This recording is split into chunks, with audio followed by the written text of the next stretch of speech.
Good evening, everybody. This is George with Harmony Trading System, and we're doing the analysis for Wednesday, the 8th, tomorrow. So let's get this party started. We are going to start with gold. So, gold, we talked about the current channel that we are in right now, channel number two, and the fact that the market established a sell pressure into uh, the 6th, which is a Monday, and Tuesday today, we expected a bit of a push toward target number two, and the market paused and reversed through that price action. But what we can notice is the fact that we made a lower high in price action. We came to that high, which is about 1858, and the market retraced it. So this structure continues to be short, even though we had that 1 day reversal that we are experiencing. The market will start shifting to a strong long or stronger long if we ever break above this level here, which is 1878 and a half. And the expectation for tomorrow is to continue this type of behavior where you've seen a two-sided market where 1 day it's a down day and the market looks like it's gonna about to collapse. Then the follow-up day they pause it, and we see this behavior prominent in gold. I mean, we could see it here on 526. Market sells off the following day, a small day. Then the day after that on the 27th and the 30th, the market pauses before it sells off. The same type of behavior right here, beginning April, and you're getting consolidation drop, consolidation drop, consolidation drop. And that's pretty much what you're seeing here. Uh, the overall trend is short, and rallies are shortable in this environment. The current target that we're going to be looking for is a break to 1844. A break below that will be at 1838, then 29 7, then target number two, which is 1826.2. The market can surprise, always does, if we break above 1878 and a half. I'd rather be short in this channel than long, even if we come up to those levels at 1869. I'll be looking for rallies as an opportunity to short on a swing trade basis and over the next couple of days or a couple of weeks for that matter, unless we break that level at 1878. So that is gold in a nutshell. Let's take a look at YM. Okay, so here we go. We're testing and touching the channel number two. Uh, NQ, YM has been stronger than NQ, but it's been connecting and disconnecting as far as the strength. So, like, a couple of days ago, it was stronger than NQ. Now it is, it got weaker. Now it's stronger. So you're getting this inconsistencies in price action. And what does that mean? Whenever the market is inconsistent and it gets in sync and out of sync. That tells you that the market is in a phase of consolidation. In a phase of uncertainty in direction, and you're getting a lot of failed run-ups and failed rundowns.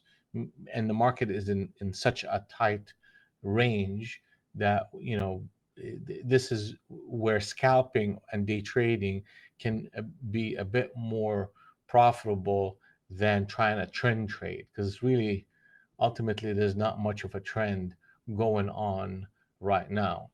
Uh, Ultimately, the longs can really take charge of this behavior if tomorrow into Thursday we end up breaking anything north of 33,439. If that becomes the dominant behavior in the coming days, then you're seeing a break above channel number two, and you're getting a price action that could start shifting the personality of this structure into uh, a cloud that is positive, and potentially we could start putting on a channel to the upside at that point. Markets like this, uh, day trading it, like I'm saying here, is a better approach than trying to swing trade it. And I would think that we're probably going to see a two-sided market where we'll get drops that are going to get bought and rallies up into these levels that are going to get shorted into. I'd rather be on the short side than the long side, considering that we are in channel number two and we have not broken that channel yet. But if I start seeing anything north of 33, 316, my bias needs to start shifting on, getting a bit more aggressive on the long side. And the probability at that point, if we start seeing these prices, that we start, all the shorts in this level right here, going to start to look to cover into the 33 or 3400. Okay, excuse me, 33. Yeah, that's 34,000 at that point. Yep, yep. So, however, like gold, I'd rather be short than long. If I get myself into a signal that will generate a short signal, I'll outweigh that more than a long signal in this environment. But I'm aware where the market is going to be a surprise. Where would it shift the paradigm, shift the personality? Anything north of that 33,500. So let's take a look. Crude oil. Crude oil, we were looking for a drop to buy into, and this was an exhaustive price action. And the fact that the market it dropped all the way to 16, 17 and reversed. I like to see a bigger drop than this in order for me to be a participant right here.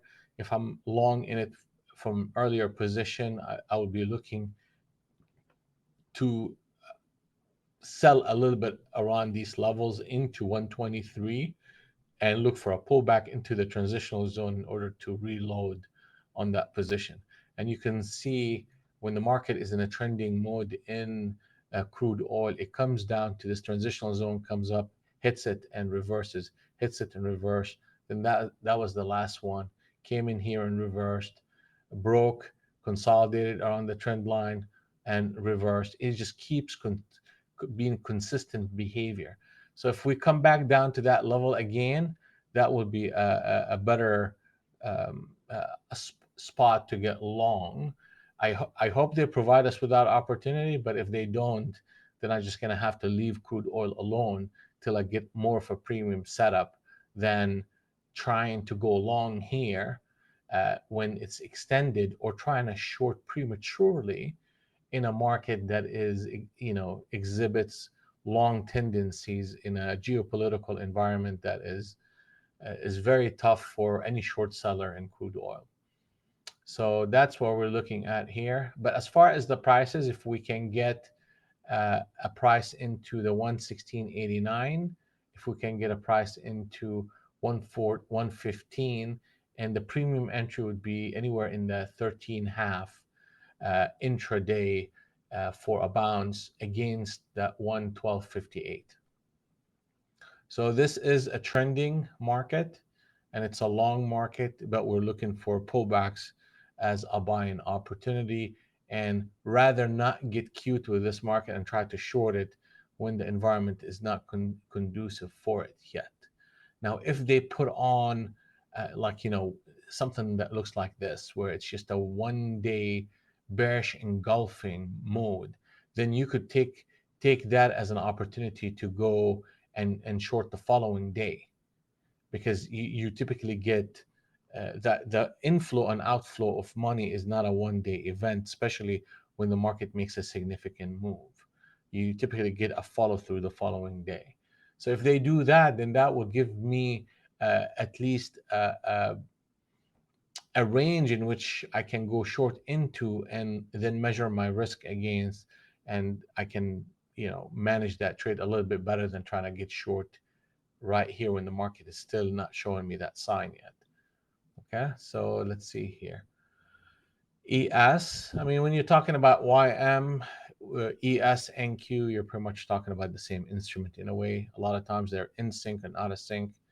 But channel number two again. But guess what? I mean, they just what would I expect here? Like when I see something like that, what am I expecting?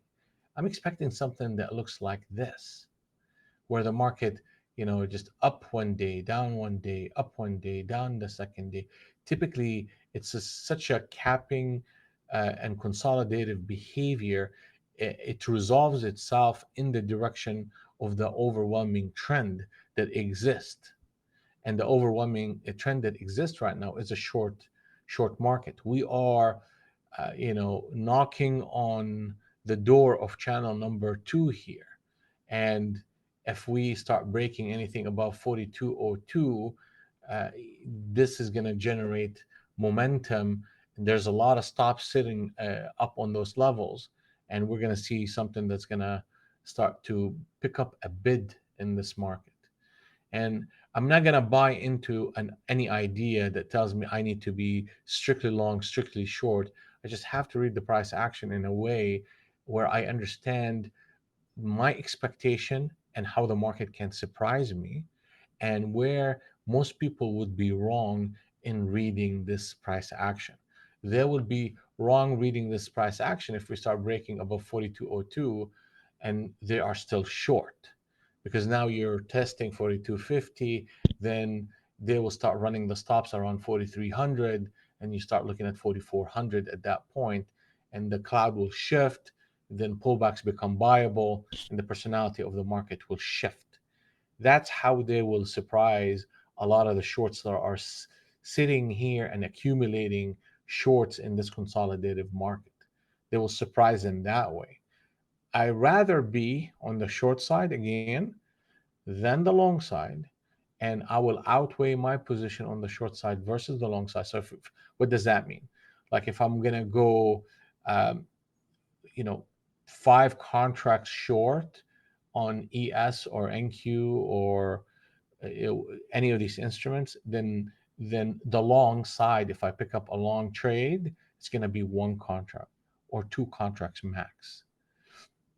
So I will always outweigh my position in the existing trend uh, that shows me a direction versus the surprise trade.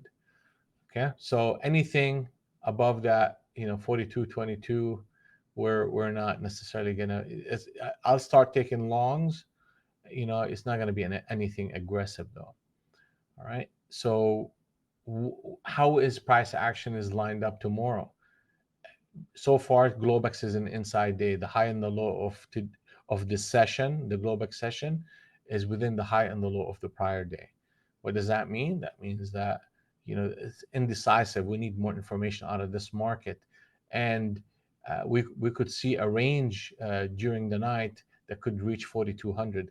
But ultimately, the shorts definitely need to reassert themselves tomorrow, and we need to see a break below. Uh, this is the level here, the open of today, around 4120. If we break that level sometime tomorrow, that will trigger selling pressure that could get us at those levels here at 4073 and a half, and then target number one become a reality, then a sequence of events that could take us down to the 3900 to retest this channel. But if we start seeing tomorrow anything above 4200, then you know that the market is making a different arrangement. um, let's take another look at where is that NQ, right?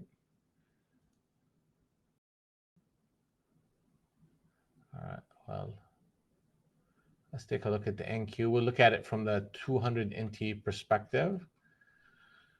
And same thing. I mean, you could see in the past few days after that massive run up that we experienced that the market is just basically digesting all this price action.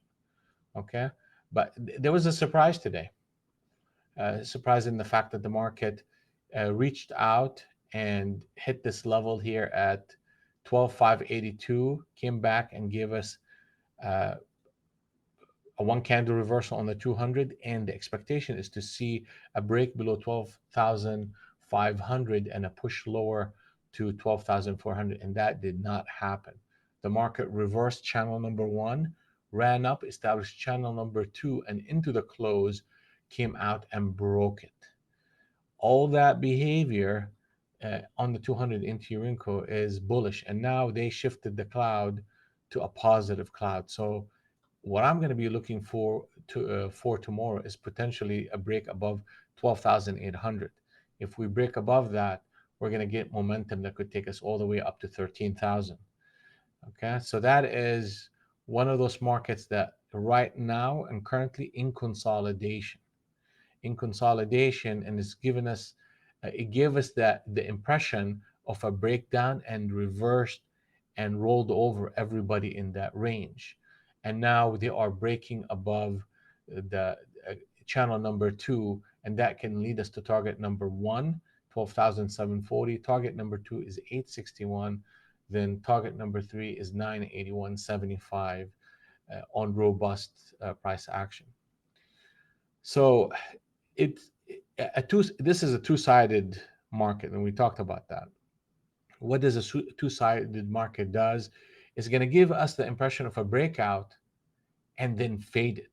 They're going to give us the impression of market really selling off, then fade that to the upside, and they will keep us in the middle of the range as long as they could before actually making a break, a solid break one direction of the or the other.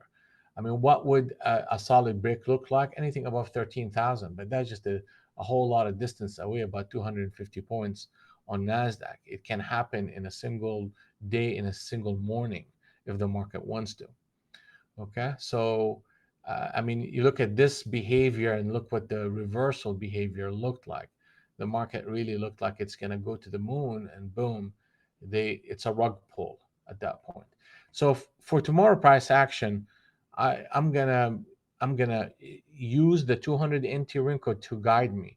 When the 200 NT Rinko is to the upside, meaning there is a cloud positive, and also there is a candle closure, a green positive, I'm going to look in that direction.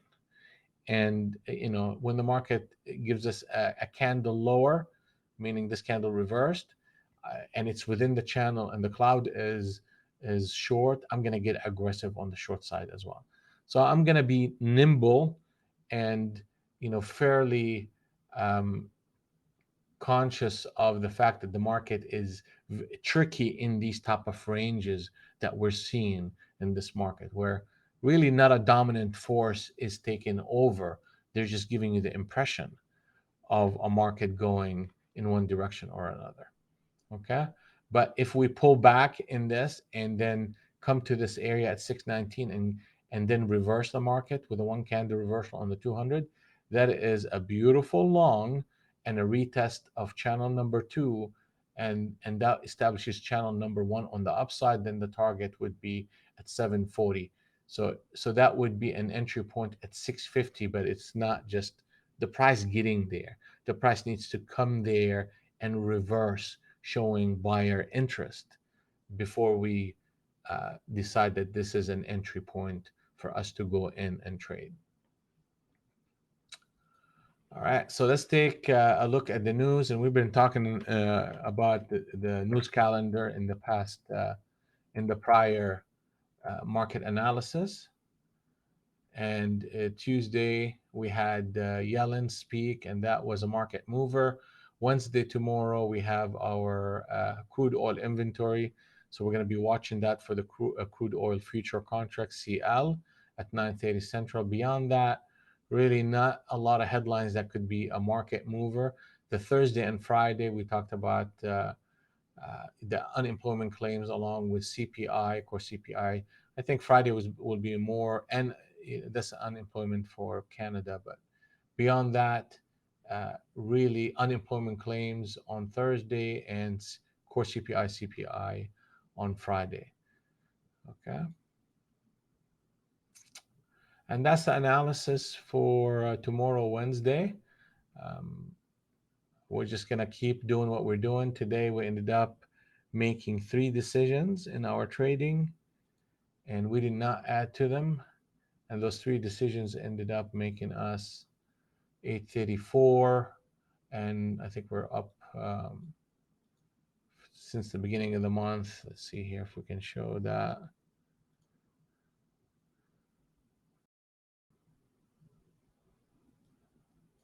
Yeah, here we go. We're up about 53.59 for the month so far, and we're running at 54%.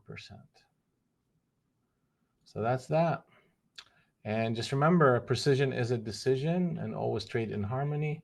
And we will see you guys bright and early Wednesday morning for the next trading session. And have a blessed evening, and we'll see you on the next one. Have a good one.